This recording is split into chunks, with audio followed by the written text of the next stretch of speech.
L'histoire de Job, l'homme qui ne plia pas. Introduction.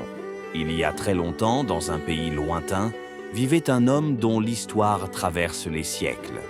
Un homme dont la foi fut testée comme jamais auparavant. Son nom était Job. Chapitre 1. Le juste béni Job vivait dans la région d'Uz, entouré de terres vastes, de troupeaux innombrables et d'une famille unie. Il était respecté, riche, mais surtout juste. Chaque jour, il priait pour ses enfants, les guidait dans l'amour de Dieu. Chapitre 2.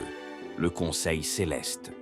Dans les cieux, un jour, Dieu réunit ses anges, et parmi eux, Satan. Dieu, as-tu vu Job, fidèle entre les fidèles?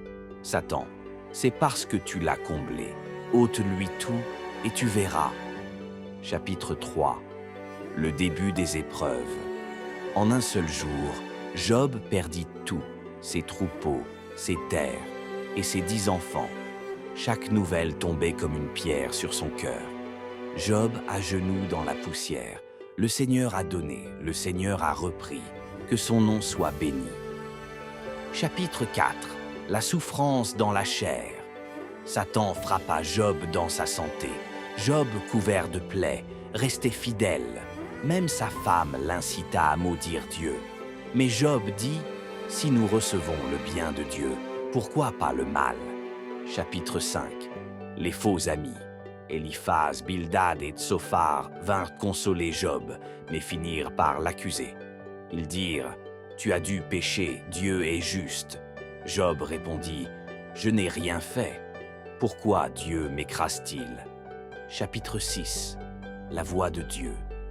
Dans un tourbillon, Dieu parla. « Où étais-tu quand j'ai fondé la terre? Qui commande à la lumière? As-tu vu le Léviathan? Job, je parle de ce que je ne comprends pas. Pardonne-moi. » La restauration. Dieu bénit Job 2 fois plus. Il eut de nouveaux enfants, des champs fertiles et une longue vie paisible entourée de ses proches. Conclusion. L'histoire de Job nous enseigne. La foi véritable ne dépend pas des circonstances. Dieu reste présent, même dans le silence. Et après l'épreuve, vient la bénédiction.